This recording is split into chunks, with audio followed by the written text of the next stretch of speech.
Good morning students. बच्चों, आज मैंने जो आपको टॉपिक कराया है उसका एक मैं आपको छोटा सा वीडियो भेज रहा हूँ ताकि जो बच्चे ऑनलाइन क्लास में नहीं आते वो भी देख सकें। उनका भी ख्याल हमें रखना पड़ेगा। वैसे गलत बात है ऑनलाइन क्लास में नहीं आना। जो इंटेलिजेंट बच्चे पढ़ने वाले वो सारे प्रेजेंट थे, लेकिन बहुत से बच्चे प्रेजेंट नहीं थे। हम उनका भी ध्यान रखते हैं। उनको हम वीडियो, अगर वो मान ली किसी कारण से ज्वाइन नहीं करते तो वीडियो देख सकते हो। ओके बच्चों, तो आज हमने क्या कराया, हमने 2 फाइलम कराए हैं एनिमल किंगडम के। फर्स्ट फाइलम का नाम क्या है, Mollusca.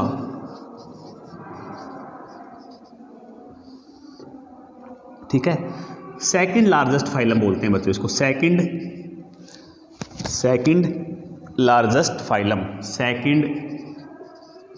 Largest phylum of animal kingdom. Animal kingdom का सबसे बड़ा फाइलम है बच्चों, सेकंड लार्जेस्ट फाइलम है। मैंने आपको बताया था कि एनिमल किंगडम में 11 फाइलम हम पढ़ेंगे और हमने काफ़ी सारे फाइलम पढ़ लिए हैं। सबसे बड़ा फाइलम कौन सा था बच्चों, आर्थ्रोपोडा, जिसमें सबसे अधिक एनिमल इंक्लूड है। उसके बाद सेकंड नंबर इसका आता है मोलुस्का का। क्लियर, सेकंड नंबर पे ये है।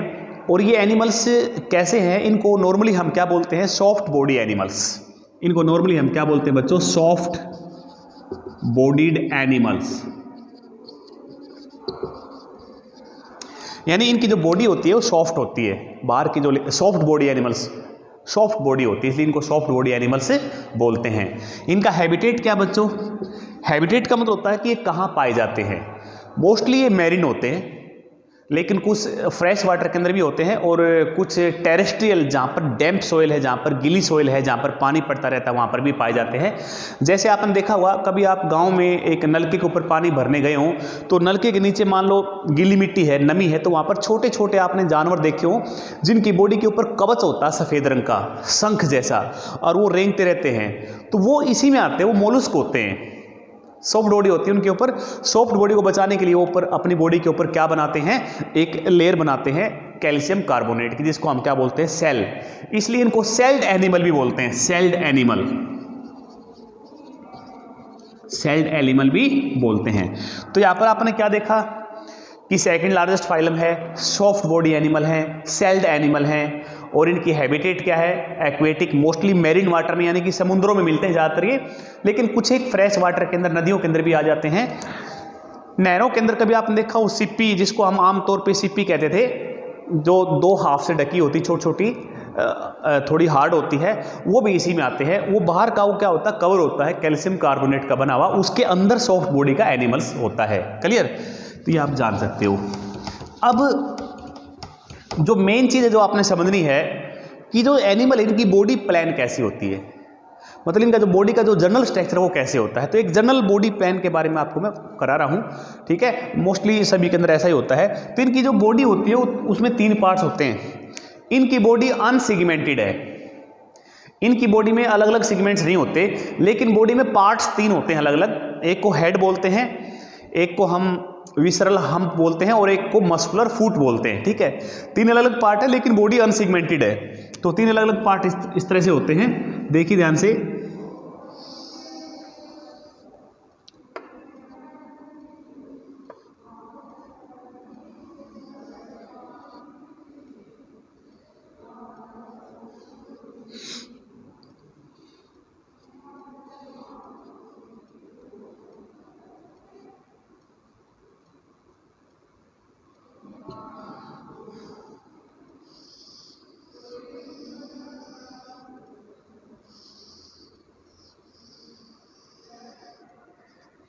ठीक है बच्चों। तो एक जनरल बॉडी स्ट्रक्चर मैंने आपके सामने बनाया है। ये जो है नीचे वाला पार्ट, इसको मस्कुलर फुट बोलते हैं, मस्कुलर फुट, मतलब जिसके सहारे ये चलते हैं। इसमें बहुत ज़्यादा मसल्स होती है। ठीक है, ये जो हेड है, ये पोर्शन क्या कहलाता है, हेड। और हेड के ऊपर जो आपको ये स्टाक दिखाई दे रही है, ये दोनों आई हैं, स्टाक आई होती है, स्टाक आई। मतलब जो आई होती है वो डायरेक्ट बॉडी की सरफेस में नहीं होती, आई ऐसे बाहर निकली होती है, स्टाक आई बोलते हैं। ये जो पार्ट है इसको बोलते हैं visceral hump, visceral hump. Understand. तो 3 पार्ट मैंने बताए थे कि बॉडी अनसेगमेंटेड है, लेकिन बॉडी के 3 पार्ट्स होते हैं, हेड, विसरल हम्प और मस्कुलर फुट। विसरल हम्प का मतलब क्या होता है कि इस पार्ट में बॉडी के सॉफ्ट ऑर्गन पाए जाते हैं। विसरल हम्प का मतलब इस पार्ट में बॉडी के सॉफ्ट ऑर्गन होते हैं। अंडरस्टैंड? Very good. अब नेक्स्ट कैरेक्टर क्या है, इनकी जो बॉडी की सरफेस है इसके ऊपर एक लेयर होती है बच्चों, जो कि स्पॉन्जी लेयर होती है, जिसको हम क्या बोलते हैं, मेंटल। मतलब मेंटल बोलते हैं।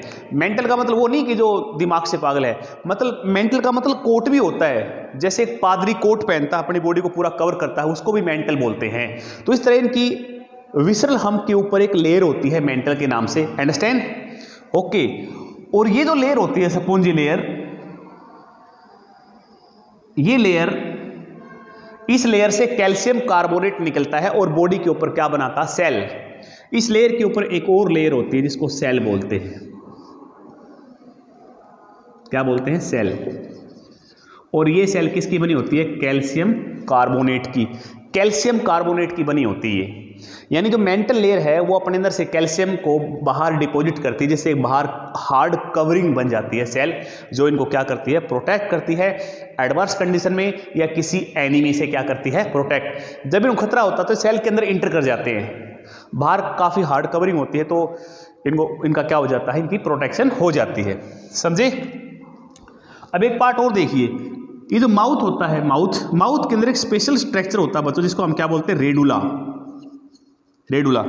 माउथ के अंदर ऐसे एक स्ट्रक्चर होता है रेडुला, जिसमें काइटिन के बने टीथ होते हैं। तो माउथ के अंदर एक स्पेशल ऑर्गन है रेडुला, फाइल लाइक स्ट्रक्चर। जब भी इसको कुछ खाना होता है, मान ले चट्टान के ऊपर एल्गी लगी हुई है या प्लांट है, उनको खाना होता है, तो ये रेडुला को बाहर निकालता है और उसको कुरेद के खाता रहता है, फिर उसको अपने अंदर ले जाता है, डाइजेस्ट कर लेता है। तो एक स्पेशल स्ट्रक्चर, एक स्पेशल फीचर है रेडुला जो इनके माउथ में होता है। ये एलिमेंट्री कैनाल है बच्चों, ये माउथ है और ये एलिमेंट्री कैनाल है, और ये जो यहाँ से वेस्ट बाहर निकलता है जिसको हम क्या बोलते हैं, एनस। अब आप समझ सकते हो, माउथ है, एनस है, इसका मतलब जो डाइजेस्टिव सिस्टम है वो क्या है बच्चों, कंप्लीट है। क्या है? Complete digestive system. Understand? Very good. इसके अलावा मैंने भी आपको बताया था कि ये जो विसरल हम्प है और उसके ऊपर मेंटल की लेयर है, यहां पर बीच में केविटी होती है जिसको मेंटल केविटी बोलते हैं, और इसमें क्या पाए जाते हैं, गिल्स। क्या पाए जाते हैं? गिल्स पाए जाते हैं। गिल्स का काम क्या होता है? जैसे हमारी बॉडी में लंग्स क्या काम करते हैं, क्या काम करते हैं, रेस्पिरेशन में हेल्प करते हैं ना, गैस का एक्सचेंज होता है, CO2 हम बाहर निकालते हैं, O2 छोड़ते हैं। तो लंग्स के अंदर ब्लड कैपिलरी का नेटवर्क होता है, लंग्स के अंदर स्पेशल स्ट्रक्चर होते हैं, एल्विलाई। इसी प्रकार जो गिल्स होती है उसकी सरफेस, जैसे गिल्स है, गिल्स की सरफेस है, इसकी सरफेस से पानी निकलेगा, ये गिल्स की सरफेस और यहाँ से पानी फ्लो करता है। तो पानी के अंदर O2 होती है डिजॉल्व्ड फॉर्म में, तो गिल्स जो होता है उसकी सरफेस पे एक पतली सी लेयर है एपिथेलियम की, और उसके नीचे काफ़ी सारी ब्लड कैपिलरी होती है। तो पानी जैसे गुजरता है गिल्स के ऊपर से, तो पानी के अंदर O2 जो होती है वो अंदर इंटर कर जाती है ब्लड के अंदर। क्यों? क्योंकि प्रेशर में डिफरेंस होता है, पानी में O2 का थोड़ा प्रेशर ज़्यादा होता है और ब्लड के अंदर कम होता है, तो अंदर चली जाएगी। हाँ, ब्लड की कैपिलरी में CO2 का प्रेशर ज़्यादा होता है और पानी में कम होता है, तो CO2 बाहर आ जाती है, क्योंकि गैस हमेशा हायर प्रेशर से लोअर की तरफ चलती है। थोड़ा सा भी डिफरेंस हो गया, अगर थोड़ा सा भी डिफरेंस क्रिएट हो जाता है तो गैस हमेशा मूवमेंट करती है। तो गिल्स के ऊपर से पानी गुजरता रहता है, O2 अंदर जाती रहती है, CO2 बाहर आती रहती है, क्योंकि हमारी बॉडी में CO2 पैदा होती है। आप जानते हो हमारी बॉडी की जो सेल होती है उनमें जब फूड ऑक्सीडाइज होता है तो CO2 निकलती है, यू नो। वेरी गुड, ठीक है। तो ये गिल्स होते हैं, समझे आप लोग। ये मस्कुलर फुट है जिसकी हेल्प से ये आगे चलता रहता है, ये विसरल हम्प है। तो मैंने आपके सामने एक इनकी बॉडी प्लान का एक स्ट्रक्चर बताया है, इसी से आप समझ सकते हो सारे फाइलम को। इस फाइलम में तो हजारों एनिमल्स है, लेकिन सबका कॉमन कैरेक्टर यही है, ठीक है। एक्सेप्शन हमेशा होती है बायोलॉजी में, वेरिएशन सबसे ज्यादा है, सबसे ज्यादा एक्सेप्शन बायोलॉजी में होती है बच्चों, क्योंकि बायोडाइवर्सिटी बहुत ही ज्यादा अमेजिंग होती है। ओके, आप समझ गए मेरी बात? Very good.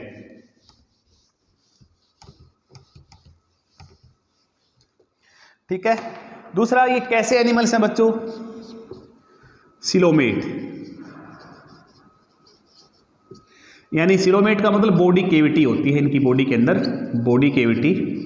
बॉडी केविटी क्या होती है मैं आपको बताऊं, ये बॉडी वाल है और ये गट वाल है। ये बॉडी वाल और ये गट वाल, इसको बोलते हैं बॉडी वाल, और ये क्या है बच्चों, गट वाल है। समझे? तो बॉडी वाल और गट वाल के बीच में स्पेस आपको दिखाई दे रहा है। इस स्पेस के चारों तरफ अगर मेजोड्रम की लेयर है, अगर ये सिर्फ मेजोड्रम से कवर है, तो इसको हम क्या बोलते हैं, सिलोम।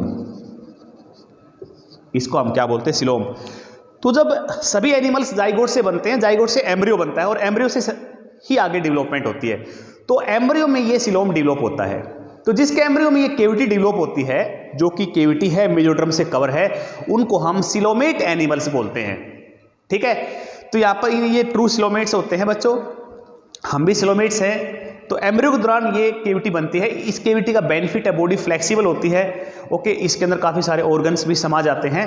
ठीक है, मैंने आपको शुरू के फाइलम कराए थे। तो सिलोम बनना कहाँ स्टार्ट हुआ था, एनिलिडा के अंदर, जिसमें अर्थवर्म आता, वहां पर सिलोम बनना शुरू हो गया था। उससे पहले एस्के एल्मिंथस में सिलोम पूरी तरह डेवलप नहीं था, और उससे पहले के फाइलम में सिलोम था ही नहीं। तो सिलोम एक एडवांस कैरेक्टर है। आगे जो भी फाइलम आएंगे सब में सिलोम मिलेगा बच्चों आपको। ठीक है, क्लियर? फर्दर सिलोम की और भी टाइप है, वो हायर क्लास में आप पढ़ोगे, अभी नहीं। अगला इनका क्या होता है, ओपन सर्कुलेटरी सिस्टम। इनकी बॉडी में ओपन सर्कुलेटरी सिस्टम होता है। जो ब्लड का सिस्टम होता है, सर्कुलेटरी सिस्टम, जिससे ब्लड फ्लो करता है बॉडी में। ओपन का मतलब क्या होता है कि जो ब्लड है वो बॉडी के अंदर फ्लो करता है विदाउट ब्लड वेसल। जैसे हमारी बॉडी के अंदर भी ब्लड सर्कुलेट करता है, लेकिन विद इन ब्लड वेसल्स। हमारी बॉडी में ब्लड वेसल्स का पूरा नेटवर्क सारी बॉडी में फैला होता है। ठीक है? तो ब्लड वेसल के अंदर ही रहेगा ब्लड, बट यहाँ पर जो है ब्लड हार्ट होता है, heart is present. Heart blood को पंप करता है और ब्लड बॉडी के अंदर खुला चलता है। जो टिश्यू होते हैं उनके बीच में स्पेस होता है, जो केविटी होती है उनके होता हुआ चलता रहता है, और जो टिश्यू है वो ब्लड से न्यूट्रिएंट्स लेते हैं और वेस्ट उसमें डालते रहते हैं। यानी जो ब्लड है वो ब्लड वेसल में कन्फाइन नहीं होता, इसका मतलब ये है। क्लियर बच्चों? अब इसे कुछ एग्जाम्पल मैं आपको करा देता हूँ। एग्जाम्पल कौन कौन से आते हैं, जैसे एग्जाम्पल पाइला, ठीक है, सलग। ठीक है, ये जो सलग है ये तो आपने देखा होगा। कभी खेत में रात के टाइम सड़क के ऊपर छोटे छोटे जानवर होते हैं, इतने जानवर होते हैं जिनकी बॉडी सॉफ्ट होती है, और उनकी हेड के ऊपर 2 एंटीना से निकले होते हैं और आराम आराम से चलते हैं। उनको टच करना बहुत ही स्लिपरी होते हैं। वे हमारी जो क्रॉप्स होते हैं उनके पत्ते पुत्ते खाते होते हैं। तो ऐसे जानवर आपने देखे होंगे, वो सलग कहलाते हैं बच्चों। क्लियर? कभी आपको दिखा देंगे, गार्डन में मिल जाएंगे, आपको कई जगह आपको मिल जाएंगे। पाइला है। पाइला मैंने आपको बताया था कि जो शंख जैसा होता है, छोटा छोटा, जो डैम सोइल में रेंगते रहते हैं। ठीक है, इसमें ऑक्टोपस भी आता है बच्चों, ऑक्टोपस। ठीक है, इसमें सेक्विड भी आता है, इसमें कटल फिश भी आती है। ठीक है, तो कई सारे जानवर यहाँ पर आते हैं। अब एक इंपॉर्टेंट फीचर और है जो मैं आपको बताना चाहता हूँ। मैंने आपको क्या बताया कि इनकी जो बॉडी होती है ऐसे, ठीक है,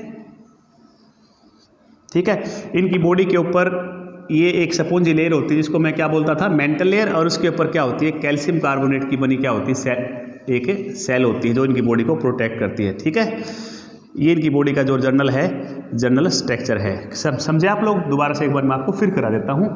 तो यहाँ पर ये एलिमेंट्री कैनाल होगी, ठीक है, और जिसके अंदर फूड। अब कई बार क्या होता है, एक ऐसा एग्जाम्पल है जिसको हम बोलते हैं pearl oyster. Pearl oyster, oyster मतलब नाम है इसका, कॉमन नाम। पर्ल का मतलब होता है मोती। यानी एक ऐसा मोलुस्क है जिसकी बॉडी मोती बनते हैं। कैसे बनते हैं? जो ये सेल होती है बाहर की, ये सेल है और ये मेंटल लेयर है।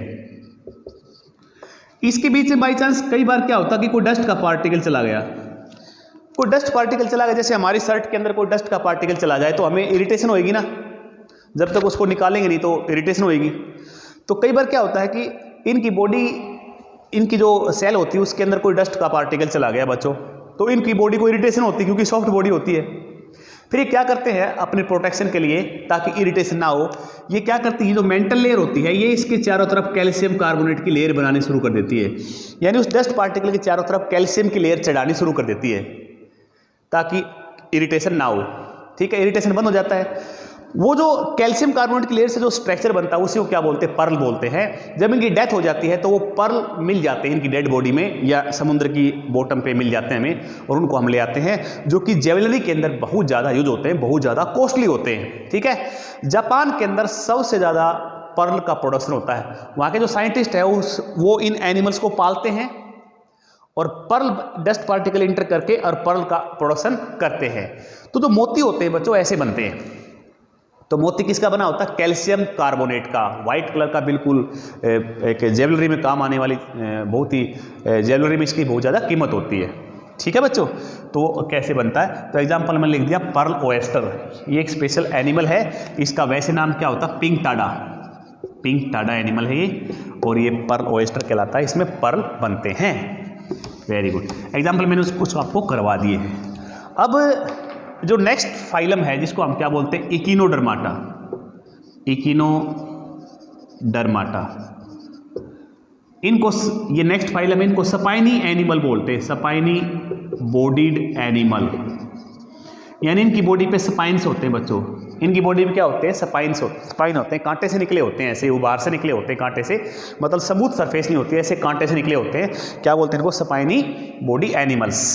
जैसे इसमें स्टारफिश आती है, कभी आपने स्टारफिश को देखा हो टीवी के अंदर, टीवी के अंदर जो एनिमल प्लेनेट के ऊपर जो प्रोग्राम्स आते हैं उनमें इस तरह, या डिस्कवरी में, डिस्कवरी जो देखो बच्चों डिस्कवरी चैनल है, एनिमल प्लेनेट, ये रियल चैनल है, इनमें रियलिटी दिखाते हैं, ये आपके साइंस में काफ़ी आपकी हेल्प कर सकते हैं।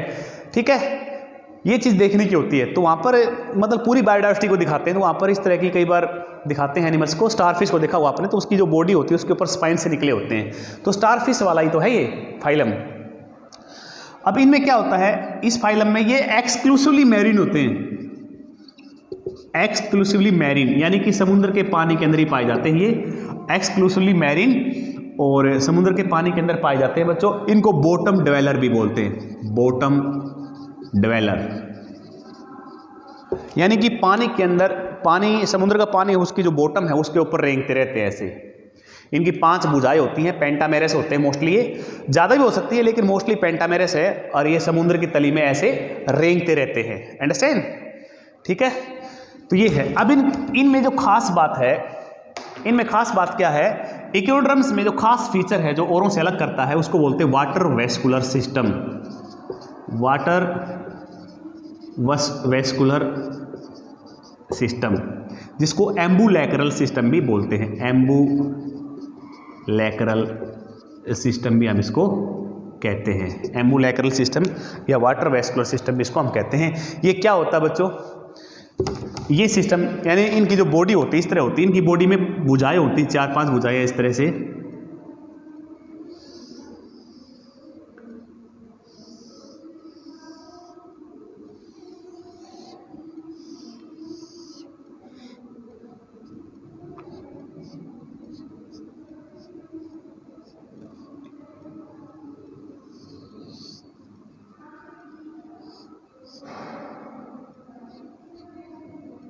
इस तरह, मतलब इनकी बॉडी पेंटामेरस होती है, आर्म्स होते हैं 5 आर्म्स, हेड नहीं होता, बीच का जो पोर्शन है ये, इस पोर्शन में क्या होता है, ऊपर की साइड में एनस होता है और लोअर साइड में, यानी कि जो बॉटम है उस साइड में क्या होता है, माउथ, माउथ नीचे की साइड में होता है वेंट्रल, और बाहर की साइड में क्या होता है, एनस।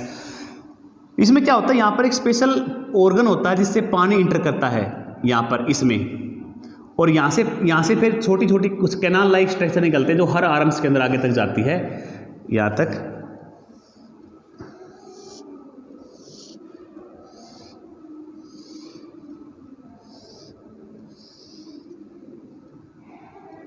ठीक है, ओके, ठीक है। तो ये जो स्ट्रक्चर है इसको हम क्या बोलते हैं, मैड्रीपोराइड, मैड्रीपोराइड। यहां से पानी इंटर करता है बच्चों, वाटर इंटर करता है। मैंने बताया था कि इनमें खास फीचर क्या है, वाटर वेस्कुलर सिस्टम। तो पानी यहां से इंटर करेगा और पानी इंटर करता हुआ ये हर आर्म्स के अंदर पहुंचेगा, और जितने भी आर्म्स होते हैं 5 आर्म, तो हर आर्म्स के नीचे ट्यूब लाइक स्ट्रक्चर ऐसे होते हैं जिनको हम क्या बोलते हैं, ट्यूब फिट। क्या बोलते हैं, ट्यूब फिट। जितने भी आर्म सब के नीचे ट्यूब फिट स्ट्रक्चर ऐसे होते हैं।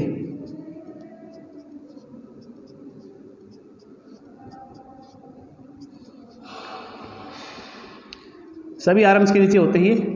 तो वाटर यहां से इंटर करता है और वाटर फिर सर्कुलेट करता है सभी आर्म्स में ऐसे, और फिर पानी यहां से बाहर आता है।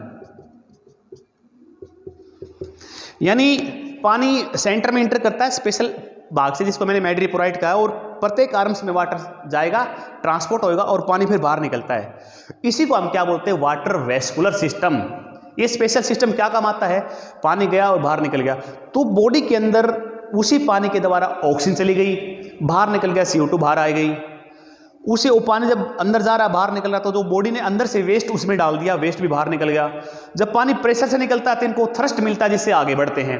यानी वाटर वेस्कुलर सिस्टम से लोकोमोशन भी होता है, रेस्पिरेशन भी होता है, एक्सक्रीशन भी होता है, तो कई फंक्शन होते हैं इस वाटर वेस्कुलर सिस्टम से। तो ये यूनिक कैरेक्टर है, ये यूनिक कैरेक्टर और किसी फाइलम में नहीं है, ये इकिनोडर्माटा में है केवल। क्लियर, ध्यान रखना, यही आपने याद रखना है, मेन इंपॉर्टेंट पॉइंट। ठीक है, तो इसमें एनिमल्स मैंने आपको बता दिया, स्टारफिश का और भी कई एग्जाम्पल है, स्टारफिश है, ठीक है, सी कुकुम्बर है, sea cucumber, starfish, sea urchin, सारे के सारे इसी में आते हैं। सबकी बॉडी स्पाइनी होती है और सब के अंदर ऐसा ही सिस्टम होता है, एक जगह से पानी इंटर करता है और अलग अलग भुजाओं से पानी बाहर निकलता है, जिनकी बॉडी के इनके काफ़ी सारे फंक्शन होते हैं। फर्टिलाइजेशन एक्सटर्नल होता है बच्चों इनके अंदर, फर्टिलाइजेशन है, फर्टिलाइजेशन जो होता है वो एक्सटर्नल होता है। यानी मेल और फीमेल अलग अलग होते हैं। मेल और फीमेल अपने गैमेट्स पानी में रिलीज करते हैं और पानी के अंदर उनका क्या होता है, फ्यूजन, उसको बोलते हैं एक्सटर्नल फर्टिलाइजेशन। देखो बच्चों, एक्सटर्नल फर्टिलाइजेशन में एक रिस्क होता है, क्योंकि बाहर अगर फ्यूजन हो रहा है, जाइगोट बाहर बन रहा है, तो उसको शिकारी खा सकते हैं, लेकिन ये समुद्र की काफ़ी गहराई में यानी बॉटम के ऊपर होते हैं, तो वहाँ पर इनका कोई ज़्यादा दुश्मन इनके को नहीं होते, तो इनमें इतना खतरा नहीं है, इसलिए एक्सटर्नल फर्टिलाइजेशन ही इवोल्व हो गया इनका कैरेक्टर बन के, समझे। तो इनमें एक्सटर्नल फर्टिलाइजेशन होता है, मेल फीमेल अलग होते हैं, और डेवलपमेंट कैसे होती है, इनडायरेक्ट डेवलपमेंट। इनडायरेक्ट वर्ड आ जाए तो समझ लेना कि बीच में क्या बनेगा, लार्वल स्टेज होती है, मतलब एम्ब्रियो से डायरेक्ट अडल्ट नहीं बनता, बीच में एक लार्वा स्टेज बनती है, लार्वा एक्टिव होता है। लार्वा स्टेज बिल्कुल अडल्ट से अलग टाइप की होती है। लार्वा की अलग अलग टाइप होती हैं, वो आपको हायर क्लास में कराएंगे बच्चों, जो लेवल है आपका उसी लेवल से हमें चलना चाहिए, ठीक है। अगर मैं आपको अब MSc लेवल का करा दूंगा तो उसका आपको लॉस हो जाएगा, जो आपका लेवल है उसी को स्ट्रॉन्ग करें, ठीक है, उसी को ही हम अच्छी तरह से समझें, दैट इज बेटर, ठीक है। इनडायरेक्ट डेवलपमेंट, बीच में लार्वा स्टेज बनती है, लार्वा से फिर अडल्ट बनता है, ठीक है। और एक और बात, लास्ट बात, कि जो लार्वा होता है और अडल्ट दोनों में डिफरेंस है। लार्वा बाइलेटरल सिमेट्री का होता है, बाइलेटरल सिमेट्री, और अडल्ट होता है रेडियल सिमेट्री का, क्योंकि अडल्ट मैंने आपको सामने बना 5 भुजाएं होती है, रेडियल सिमेट्री का होता है, ठीक है। जबकि ये कैरेक्टर तो है मोर एडवांस, और रेडियल सिमेट्री वाला लेस एडवांस है, क्योंकि पहले रेडियल सिमेट्री बनी, बाद में बाइलेटरल बनी है। जैसे हमारी बाइलेटरल सिमेट्री है, अगर हम ऐसे कट करें तो 2 इक्वल पार्ट बनेंगे, ऐसे करने से नहीं बनेंगे, तो एक प्लेन में काटने पर ही 2 इक्वल पार्ट बनते हैं, तो उसको क्या बोलते हैं, बाइलेटरल। लार्वा तो बाइलेटरल है, अडल्ट रेडियल है, तो मोर एडवांस से लेस एडवांस कैरेक्टर इनका इवोल्व हुआ है, ठीक है। इसको बोलते हैं रिट्रोग्रेसिव मेटामॉर्फोसिस। इस फेनोमेना को हम क्या बोलते हैं, रिट्रोग्रेसिव मेटामॉर्फोसिस, रिट्रोग्रेसिव मेटामॉर्फोसिस, इसको रिट्रोग्रेसिव मेटामॉर्फोसिस कहते हैं बच्चों। एग्जाम्पल मैंने बता दिया आपको, स्टारफिश, सी कुकुम्बर, सी अर्चिन्स, और भी डोरिस, और भी कई एग्जाम्पल जो आपने करने हैं। तो ये 2 फाइलम हमने कर दिए, कल हम 2 फाइलम रह गए हमारे, कल खत्म कर देंगे, और उसके बाद नेक्स्ट वीक में जो आपकी क्लास आएगी मैं 10th क्लास का स्टार्ट कर दूंगा। अब तक मैं आपका बेसिक ही स्ट्रॉन्ग कर रहा था पूरे 1 मंथ, और बेसिक आपका हो गया है, अब हम 10th क्लास में जा सकते हैं, ठीक है बच्चों। Thank you lot.